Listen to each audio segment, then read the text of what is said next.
ইরানে হামলায় জড়িত থাকার কথা নিজ মুখে স্বীকার করলেন ডোনাল্ড ট্রাম্প। এই সত্য প্রকাশের পর ইরান যুক্তরাষ্ট্রের পরমাণু সমঝোতা ভেস্তে যাবার আশঙ্কা। শান্তি আলোচনার মধ্যে যুদ্ধবিরতি ভেঙে পাকিস্তান আফগান সীমান্তে ফের গোলাগুলি, হতাহত প্রায় অর্ধশতাধিক। বিশ্বের প্রথম ট্রিলিয়নার হচ্ছেন ইলন মাস্ক, গড়ে তুলবেন এআই এবং চালকবিহীন রোবোটিক্সি সাম্রাজ্য। আসসালামু আলাইকুম, দেখছিলেন বাংলাভিশন ওয়ার্ল্ড নিউজ হেডলাইন। এবারে পুরো সংবাদ। ইরানের উপর ইসরায়েলি হামলার নির্দেশ নিজেই দিয়েছিলেন মার্কিন প্রেসিডেন্ট ডোনাল্ড ট্রাম্প।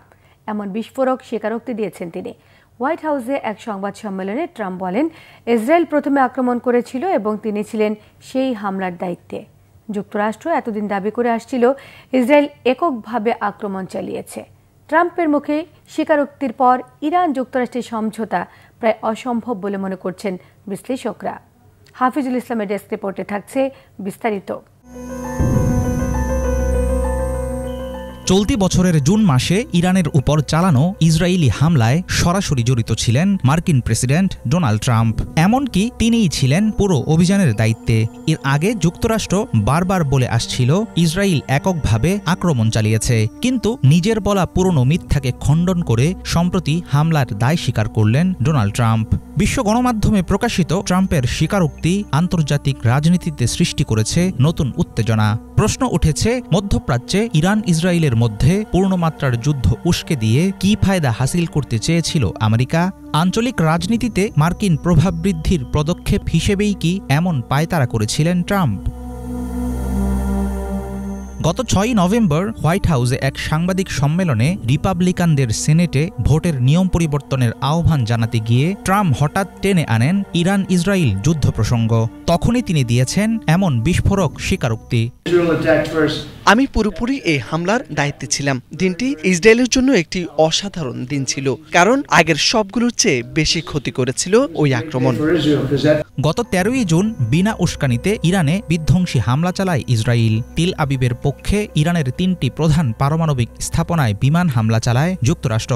তবে যুদ্ধের প্রথম দিনগুলোই ওয়াশিংটন বলেছিল ইসরায়েল নিজস্ব সিদ্ধান্তে হামলা চালিয়েছে। একই সাথে ওই অঞ্চলে অবস্থানরত মার্কিন সেনা ও স্বার্থের উপর প্রতিশোধমূলক হামলা না চালাতে তখন তেহরানকে সতর্কও করেছিল আমেরিকা। মার্কিন পররাষ্ট্রমন্ত্রী মার্কো রুবিও ও অন্যান্য শীর্ষ কর্মকর্তারা জানিয়েছিলেন ইসরায়েলি হামলার সঙ্গে যুক্তরাষ্ট্র জড়িত না। তবে ট্রাম্প শেষ পর্যন্ত ফাঁস করে দিলেন যুদ্ধের গোড়াতেই ইসরায়েলের পাশে ছিল আমেরিকা। বছরের পর বছর ধরে আন্তর্জাতিক নিষেধাজ্ঞার কবলে রয়েছে ইরান। 2018 সালে তেহরানের সঙ্গে একটি আন্তর্জাতিক পারমাণবিক চুক্তি থেকে সরে আসে যুক্তরাষ্ট্র। এরপর চালু হয় আরও কঠোর শাস্তিমূলক ব্যবস্থা। জাতিসংঘের সাম্প্রতিক নিষেধাজ্ঞা তেহরানকে আরও বিপদে ফেলেছে। এমন পরিস্থিতিতে ট্রাম্প দাবি করলেন ইরান তাদের উপর আরোপ করা মার্কিন নিষেধাজ্ঞা তুলে নেওয়ার অনুরোধ জানিয়েছে। ইরান জানতে চেয়েছে মার্কিন নিষেধাজ্ঞাগুলো তুলে নেওয়া যাবে কিনা। ইরানের উপর খুবই কঠিন মার্কিন নিষেধাজ্ঞা আছে, যার কারণে তাদের পক্ষে নিজেদের মতো কাজ করা সত্যি কঠিন হয়ে গেছে। আমি বিষয়টি শুনতে আগ্রহী, দেখি কি হয়। আমি এ ব্যাপারে প্রস্তুত আছি। আমরা কিন্তু সিরিয়ার উপর থেকে নিষেধাজ্ঞা তুলে নিয়েছি। বিশ্বশান্তির দূত হিসেবে সবসময় গর্ব করে আসছেন মার্কিন প্রেসিডেন্ট ডোনাল্ড ট্রাম্প। একের পর এক যুদ্ধ থামানোর কৃতিত্ব নিজের বলে চালিয়ে দেওয়ার ব্যাপারে দেখা গেছে তার ব্যাপক আগ্রহ। সাম্প্রতিক সপ্তাহগুলোতে ওয়াশিংটন তেহরান সমঝোতার জোর গুঞ্জন উঠেছে, কিন্তু ইসরায়েলি হামলার পেছনে ট্রাম্পের দায় স্বীকারের ফলে গভীর অনিশ্চয়তায় পড়বে ইরান যুক্তরাষ্ট্রের মধ্যকার কূটনৈতিক সমঝোতার সম্ভাবনা। হাফিজুল ইসলাম, বাংলাভিশন। ভেনেজুয়েলায় সম্ভাব্য মার্কিন সামরিক আগ্রাসন ঠেকানোর চেষ্টা বানচাল করে দিয়েছে যুক্তরাষ্ট্রের পার্লামেন্টের উচ্চ কক্ষ সেনেট। এমন থমথমে পরিস্থিতিতে ভেনেজুয়েলার আশেপাশে টহল দিতে শুরু করেছে যুক্তরাষ্ট্রের পারমাণবিক বোমারু বিমান। ভেনেজুয়েলায় হামলা চালাতে পার্লামেন্টের অনুমোদনের বাধ্যবাধকতা বাতিলের প্রস্তাব সিনেটে তোলা হলে তা স্বল্প ভোটের ব্যবধানে বাতিল হয়ে যায়। যুদ্ধ পরিস্থিতি ঠেকাতে 2 রিপাবলিকান সিনেটর ডেমোক্র্যাটদের মতো প্রস্তাবটির পক্ষে ভোট দিলেও কাজ হয়নি। ভোটাভুটিতে ভিন দেশে হামলা চালাতে সিনেটের অনুমোদনের বিধানের পক্ষে 49 আর বিপক্ষে 51 ভোট পড়ে। এমন পরিস্থিতিতে ভিত্তিতে বৃহস্পতিবার ভেনেজুয়েলার আকাশ সীমার কাছাকাছি টহল দিয়েছে পারমাণবিক বোমা হামলা চালাতে সক্ষম মার্কিন বোমারু বিমান। ক্যারিবিয়ান সমুদ্রের উপর দিয়ে একজোড়া B-52 বোম্বার টহল দিয়ে মার্কিন বাহিনীর ক্ষমতার প্রদর্শন করে। এখানে শেষ নয়, ক্যারিবিয়ান সাগরে মাদক পরিবহন করা হচ্ছে এমন অজুহাতে বৃহস্পতিবার আরেকটি নৌযানে হামলা চালিয়েছে মার্কিন বাহিনী। এতে নিহত হয় অন্তত 3 জন। এ নিয়ে ভেনেজুয়েলা, বলিভিয়া, কলম্বিয়ার কাছাকাছি আন্তর্জাতিক সমুদ্র সীমায় ধারাবাহিক হামলায় অন্তত 60 জনকে হত্যা করল মার্কিন সেনারা। যুক্তরাষ্ট্রে মাদক পাচারের অভিযোগে গত মাস থেকেই ভেনেজুয়েলায় হামলার হুমকি দিয়ে আসছেন মার্কিন প্রেসিডেন্ট ট্রাম্প। যুদ্ধবিরতি ভঙ্গের পাল্টাপাল্টি অভিযোগ তুলেছে দুই প্রতিবেশী পাকিস্তান এবং আফগানিস্তান। এতে নিহত হয় পাকিস্তানের অন্তত 5 সেনা আর 25 সন্দেহভাজন জঙ্গি। এদিকে যুদ্ধবিরতির মেয়াদ বৃদ্ধির আলোচনা চলছে তুরস্কের ইস্তানবুলে। শুক্রবার সকালে যুদ্ধবিরতির মেয়াদ শেষ হবার কথা। আগের দিন পাকিস্তান সেনাবাহিনীর বিরুদ্ধে হামলার অভিযোগ তোলে আফগানিস্তান। বলা হয়েছে, আফগানিস্তানের সীমান্তবর্তী একাধিক অবস্থানে একতরফা হামলা হয়েছে। কাবুলের অভিযোগ নাকচ করে তীব্র প্রতিবাদ জানায় ইসলামাবাদ। তথ্য মন্ত্রণালয়ের বিবৃতিতে বলা হয়, চামান স্থলবন্দর এলাকায় পাকিস্তানকে লক্ষ্য করে আফগানিস্তান থেকে গুলিবর্ষণ করা হয়। পাকিস্তানের সেনারা পাল্টা জবাব দিলেও যুদ্ধবিরতি বহাল রয়েছে বলে দাবি করা হয়। গত 30 অক্টোবর ইস্তাম্বুলে দ্বিতীয় পর্বের মধ্যস্থতা আলোচনার ধারাবাহিকতায় 31 অক্টোবর থেকে 1 সপ্তাহ মেয়াদী বর্ধিত যুদ্ধবিরতি কার্যকর হয়। তৃতীয় দফায় যুদ্ধবিরতির মেয়াদ বাড়াতে বৃহস্পতিবার আবার ইস্তাম্বুলে আলোচনা করেছেন পাকিস্তান এবং আফগানিস্তানের প্রতিনিধিরা। এতে মধ্যস্থতা করছে তুরস্ক। অক্টোবরের শুরুতে পাল্টাপাল্টি হামলায় নিহত হয় পাকিস্তানের অন্তত 58 জন সেনা আর 2 শতাধিক তালেবান সদস্য। যুক্তরাষ্ট্রের নেতৃত্বে গঠিত মধ্যস্থতাকারী জোট কোয়াড প্রস্তাবিত মানবিক যুদ্ধবিরতিতে সম্মত হয়েছে সুদানের আধা সামরিক বাহিনী RSF। যুদ্ধবিরতি প্রস্তাবে মধ্যস্থতা করেছে সৌদি আরব, মিশর, সংযুক্ত আরব আমিরাত। তবে যুদ্ধবিরতি প্রসঙ্গে এখনো কোনো মন্তব্য করেনি প্রতিপক্ষ সুদানের সামরিক বাহিনী। যুদ্ধবিরতি হলেও শান্তি ফিরে আসবে কিনা তা নিয়ে সন্দিহান সুদানিরা। বিস্তারিত মীর ফজলে রাব্বির ডেস্ক রিপোর্টে। তৃতীয় বছরে পা দেওয়া সুদানের যুদ্ধ এখন বিশ্বের সবচেয়ে ভয়াবহ মানবিক সংকটগুলোর একটি। চলমান এই সংঘাতে ইতোমধ্যে প্রায় 20,000 মানুষ নিহত ও 1.5 কোটিরও বেশি মানুষ বাস্তুচ্যুত হয়েছেন। আফ্রিকার দেশটি কার্যত 2 ভাগে বিভক্ত হয়ে পড়েছে, যেখানে একাংশ সেনাদের দখলে এবং অপর অংশ আধা সামরিক বাহিনী RSF এর নিয়ন্ত্রণে। এমন অবস্থায় গত 4 নভেম্বর সুদানে যুদ্ধবিরতির প্রস্তাব জানায় মার্কিন যুক্তরাষ্ট্র। হোয়াইট হাউসের প্রেস সেক্রেটারি ক্যারোলিন লেভিট সাংবাদিকদের বলেন, ওয়াশিংটন এই সংঘাতের শান্তিপূর্ণ অবসান দেখতে চায়, যদিও সে প্রস্তাব প্রত্যাখ্যান করে সুদান। তবে এবার যুক্তরাষ্ট্রের নেতৃত্বে গঠিত মধ্যস্থতাকারী জোট কোয়াড প্রস্তাবিত মানবিক যুদ্ধবিরতিতে সম্মত হয়েছে RSF। যুদ্ধবিরতি প্রস্তাবে মধ্যস্থতা করেছে সৌদি আরব, মিশর ও সংযুক্ত আরব আমিরাত। মানবিক দৃষ্টিকোণ ও বেসামরিকদের সুরক্ষার কথা বিবেচনা করে যুদ্ধ থামানোর এই সিদ্ধান্ত নেওয়া হয়েছে বলে এক বিবৃতিতে জানিয়েছে RSF, যদিও এখন পর্যন্ত কোনো মন্তব্য করেনি প্রতিপক্ষ সুদানের সামরিক বাহিনী। ধারণা করা হচ্ছে চুক্তিটি কার্যকর হলে আপাতত 3 মাসের জন্য বন্ধ থাকবে সংঘাত। খোঁজা হবে চলমান রাজনৈতিক সংকটের সমাধান। তবে যুদ্ধবিরতি হলেও শান্তি ফিরে আসবে কিনা তা নিয়ে সন্দিহান সুদানিরা। এমনকি যুদ্ধবিরতির উদ্দেশ্য নিয়েও প্রশ্ন তুলছেন অনেকে। RSF যুদ্ধবিরতিতে রাজি হোক বা না হোক, তারা এটি মেনে চলবে না। পূর্ববর্তী চুক্তিতেও আমরা এমন ঘটতে দেখেছি। এই সংকটের শুরুতে যুদ্ধবিরতি হয়েছিল, কিন্তু RSF সেই যুদ্ধবিরতিতে অটল থাকেনি। আসলে এই যুদ্ধবিরতির মাধ্যমে RSF আরও সামরিক সরঞ্জাম পেতে চায়। তারা নিজেদেরকে আবার প্রস্তুত করতে চায়, যাতে তারা আল ফাশির এবং দারফুর নিয়ন্ত্রণ করতে পারে। এখন যুদ্ধবিরতি হওয়া উচিত নয়। শহীদদের রক্তের প্রতিশোধ নিতে হবে। RSF নামক জিনিসটি শেষ করতে হবে। বর্তমানে সুদানের সেনাবাহিনী দেশটির প্রায় 60% ভূখণ্ড নিয়ন্ত্রণ করছে। অন্যদিকে RSF ও তাদের মিত্রদের দখলে রয়েছে 40% ভূখণ্ড। দুপক্ষই মূলত একসময় মিত্র ছিল, যারা 2019 সালের গণ অভ্যুত্থানের পর দেশটির গণতান্ত্রিক রূপান্তর প্রক্রিয়া তদারকির দায়িত্বে ছিল। কিন্তু ক্ষমতা ভাগাভাগি নিয়ে দ্বন্দ্ব থেকে শুরু হয় ভয়াবহ যুদ্ধ। গত কয়েক মাস ধরে উভয় পক্ষই পালাক্রমে কিছু জায়গা দখল করছে, আবার হারাচ্ছে। সুদানে নতুন করে বাস্তুচ্যুত মানুষের ঢল নামায় আশঙ্কাজনক পরিস্থিতি তৈরি হয়েছে। স্থানীয় চিকিৎসক ও ত্রাণ সংস্থাগুলো সতর্ক করে বলেছে, অতিরিক্ত মানুষের আগমনে আশ্রয় শিবিরগুলো ভয়াবহ চাপের মুখে পড়েছে। এক জরিপে দেখা গেছে, সুদানের পূর্ব ও পশ্চিমাঞ্চলের 83% পরিবার এখন পর্যাপ্ত খাদ্য পাচ্ছে না। আন্তর্জাতিক অভিবাসন সংস্থার তথ্য অনুযায়ী এই অঞ্চলের 62,000-এর বেশি মানুষ ঘর ছেড়ে পালিয়েছেন। মীর ফজলে রাব্বি, বাংলা ভিশন। বিশ্বের প্রথম ট্রিলিয়নার হতে যাচ্ছেন টেসলার প্রধান নির্বাহী ইলন মাস্ক। শেয়ার হোল্ডারদের ভোটে অনুমোদন পেয়েছেন ইতিহাসের সবচেয়ে বড় কর্পোরেট বেতন প্যাকেজের। এর মধ্যে দিয়ে মাস্কের এআই এবং রোবোটিক্স সাম্রাজ্য গড়ার পথ খুলে গেল নতুন অধ্যায়। ইলন মাস্কের টেসলা এখন শুধু গাড়ি কোম্পানি নয়, এক এআই সুপার সাম্রাজ্য। তিনি জানান, আগামী এপ্রিল থেকেই চালকবিহীন রোবোট্যাক্সি সাইবার ক্যাবের উদ্বোধন শুরু হবে। সেই সঙ্গে টেসলা গড়বে নিজস্ব এআই চিপ ফ্যাক্টরি। মুর্শিদ আলমের ডেস্ক রিপোর্ট।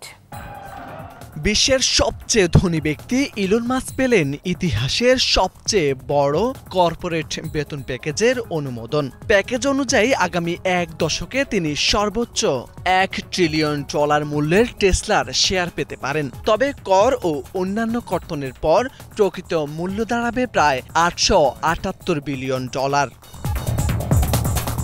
বার্তা সংস্থা রয়টার্সের খবরে বলা হয়েছে, 6 নভেম্বর টেক্সাসের অস্টিনে টেসলার কারখানায় অনুষ্ঠিত বার্ষিক সাধারণ সভার মঞ্চে ওঠেন ইলন মাস্ক।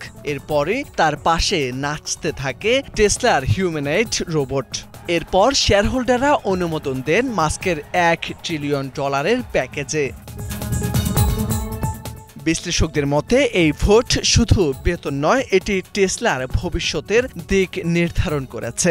কারণ মাস্কের লক্ষ্য এখন শুধু ইলেকট্রনিক গাড়ি নয়, বরং এআই, রোবোটিক্স আর চালকবিহীন পরিবহন নিয়ে গড়া এক নতুন সাম্রাজ্য, যা বদলে দিবে আগামীর বিশ্ব। মাস্কের লক্ষ্য 2 সিটের গাড়ি, যেখানে থাকবে না কোনো স্টিয়ারিং, প্যাডেল, সাইড মিরর। সবকিছু নিয়ন্ত্রণ করবে কৃত্রিম বুদ্ধিমত্তা। যুক্তরাষ্ট্র জুড়ে রোবোটিক্স নেটওয়ার্ক গড়ে তোলা এবং মানবাকৃতির রোবট বিক্রি করাও তার পরিকল্পনা। তবে সম্প্রতি তার ডানপন্থী রাজনৈতিক বক্তব্যের কারণে এবছর টেসলার ব্র্যান্ড ইমেজ কিছুটা ক্ষতিগ্রস্ত হয়েছে, যার কারণে পরিচালনা পর্ষদ আগেই সতর্ক করেছিল, এ প্যাকেজ না পেলে মাস্ক কোম্পানি ছেড়ে দিতে পারেন। কিছুটা বিনিয়োগকারী একে অতি ব্যয়বহুল ও অপ্রয়োজনীয় বলেছেন। তবে অনেকেই মনে করেন মাস্ককে ধরে রাখতে এবং কোম্পানির লক্ষ্য পূরণে উৎসাহ দিতে এটি জরুরি ছিল। টেসলার এই প্রস্তাব পাশের পর মাস্ক জানান, এপ্রিল থেকে 2 সিটের স্টিয়ারিংবিহীন রোবোটিক্স সাইবার ক্যাবের উৎপাদন শুরু হবে। শিগগির নতুন প্রজন্মের ইলেকট্রিক স্পোর্টস কার রোডস্টার উন্মোচন করা হবে। আর এপ্রিল থেকেই 2 সিটের স্টিয়ারিংবিহীন রোবোট্যাক্সি সাইবার ক্যাবের উৎপাদন শুরু হবে। টেসলাকে এআই চিপ তৈরির জন্য একটি বিশাল কারখানা গড়তে হবে। আমরা টেসলার ভবিষ্যতের নতুন অধ্যায় নয়, বরং সম্পূর্ণ নতুন সূচনায় প্রবেশ করছি।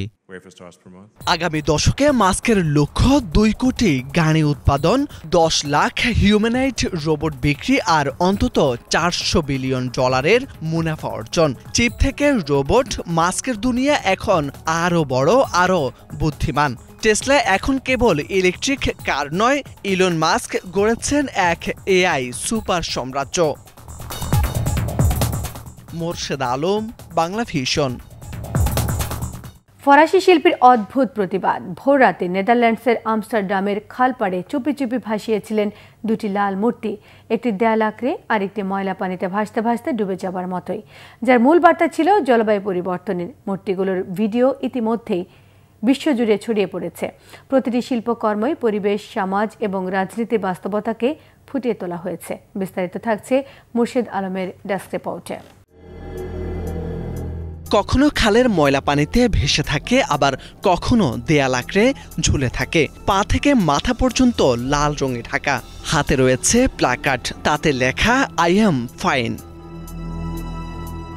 দূর থেকে দেখে মনে হতে পারে স্পাইডারম্যান, কিন্তু না, এটি আসলে এক শিল্পীর প্রতিবাদ। তিনি বিশ্বকে মনে করিয়ে দিচ্ছেন জলবায়ু পরিবর্তনের ভয়াবহ বাস্তবতার বিরুদ্ধে এক নীরব আর্তনাদ।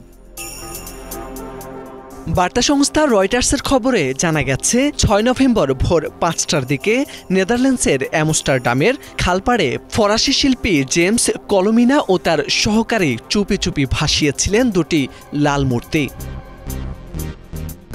প্রথমটি ইনস্টলেশনে এক শিশু খালের দেয়াল একটা ধরে রং দিয়ে লিখছে ওয়াটার লাইন। ঠিক এক সেতু দূরে আরেকটি লাল মানুষ খালের পানিতে ডুবে আছে, হাতে ধরা পতাকায় লেখা আই অ্যাম ফাইন। নেদারল্যান্ডসের রাজধানী অ্যামস্টারডাম পুরো দেশসহ সমুদ্রপৃষ্ঠের নিচে অবস্থিত। সেখানে এই প্রতিবাদটি যেন এক গভীর বার্তা। তিনি বোঝাতে চেয়েছেন পৃথিবী বলছে আমি ভালো আছি, অথচ ধীরে ধীরে ডুবে যাচ্ছি।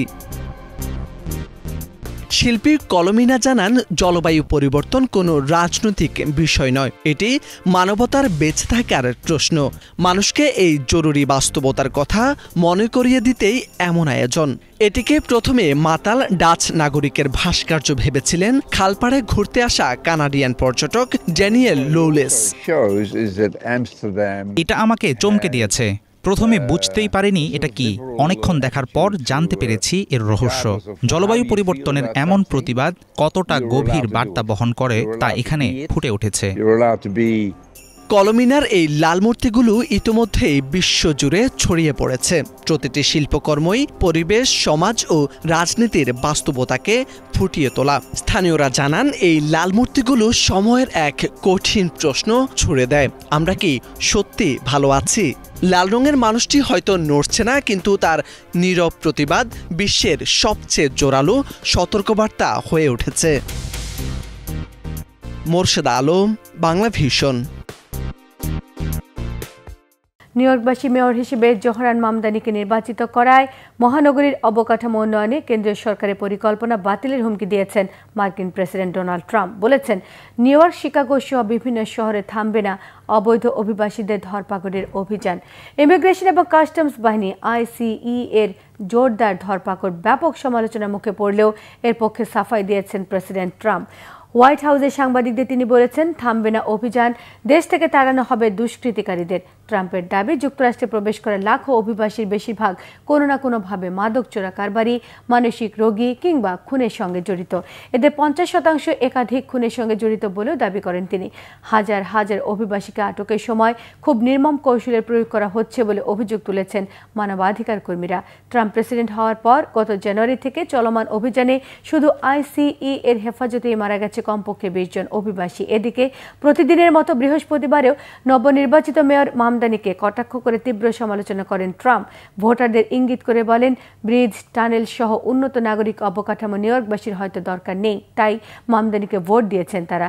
এই সকল অবকাঠামো নির্মাণে ফেডারেল সরকারের বিভিন্ন পরিকল্পনা থাকলেও সিদ্ধান্ত পরিবর্তনের আভাস দিয়েছেন তিনি। যুক্তরাষ্ট্রে হঠাৎ করে 40টি প্রধান বিমানবন্দরে ফ্লাইট চলাচল সাময়িকভাবে 10% কমিয়েছে ফেডারেল অ্যাভিয়েশন অ্যাডমিনিস্ট্রেশন। এর ফলে শুক্রবারে 790টিরও বেশি ফ্লাইট বাতিল করা হয়। যুক্তরাষ্ট্রের ইতিহাসে দীর্ঘতম শাটডাউনের কারণে বেতন না পেয়ে বিমান চলাচল নিয়ন্ত্রণকারী কর্মকর্তাদের অনুপস্থিতি ক্রমেই বৃদ্ধি পাচ্ছে। ফলে দেশটির বহু বিমানবন্দরে দেখা দিয়েছে তীব্র বিশৃঙ্খলা। বিস্তারিত মীর ফজলে রাব্বির ডেস্ক রিপোর্টে। যুক্তরাষ্ট্রে হঠাৎ করেই 40টি প্রধান বিমানবন্দরে ফ্লাইট চলাচল সাময়িকভাবে 10% কমিয়েছে ফেডারেল এভিয়েশন অ্যাডমিনিস্ট্রেশন। এর ফলে 7 নভেম্বরের 790টিরও বেশি ফ্লাইট বাতিল করা হয়েছে বলে জানিয়েছে ফ্লাইট পর্যবেক্ষণকারী সংস্থা ফ্লাইট অ্যাওয়ার। সংস্থাটির তথ্য অনুযায়ী শুক্রবারের বাতিল হওয়া ফ্লাইট সংখ্যা আগের দিনের তুলনায় 4 গুণ বেশি। পাশাপাশি শনিবারের প্রায় 500 ফ্লাইট বাতিলেরও ঘোষণা এসেছে। এক প্রতিবেদনে এ তথ্য জানিয়েছে সংবাদ মাধ্যম আল জাজিরা। মূলত চলমান মার্কিন সরকারের শাটডাউনের কারণে বিমান নিয়ন্ত্রণ কর্মীরা বেতন ছাড়া কাজ করছেন। ফলে কর্মীরা মানসিক চাপ ও বিষণ্ণতায় ভুগছেন, যা আকাশপথে নিরাপত্তার ঝুঁকি বাড়াচ্ছে। আর এ কারণে গত সপ্তাহান্তে বিভিন্ন বিমানবন্দরে মোট 2740টি ফ্লাইট বিলম্বিত হয়। এমন পরিস্থিতিতে ধীরে ধীরে ফ্লাইট চলাচল কমানোর সিদ্ধান্ত নেয় সংস্থাটি। যুক্তরাষ্ট্রের ইতিহাসে দীর্ঘতম সরকারি অচলাবস্থার কারণে দেশটির বহু বিমানবন্দরে দেখা দিয়েছে তীব্র বিশৃঙ্খলা। শাটডাউনের কারণে বেতন না পেয়ে বিমান চলাচল নিয়ন্ত্রণকারী কর্মকর্তাদের অনুপস্থিতি ক্রমেই বাড়ছে। গত সপ্তাহে মাত্র ৩ দিনেই যুক্তরাষ্ট্রে ১৬,৭০০টিরও বেশি ফ্লাইট দেরিতে ছেড়েছে এবং ২,২৮২টিরও বেশি ফ্লাইট বাতিল হয়েছে। ৩২ লক্ষেরও বেশি যাত্রী ইতোমধ্যে ফ্লাইট বিলম্ব বা বাতিলের সম্মুখীন হয়েছেন। মীর ফজলে রাব্বি, বাংলা ভিশন। এই ছিল আজকের মতো। সঙ্গে থাকায় সবাইকে ধন্যবাদ।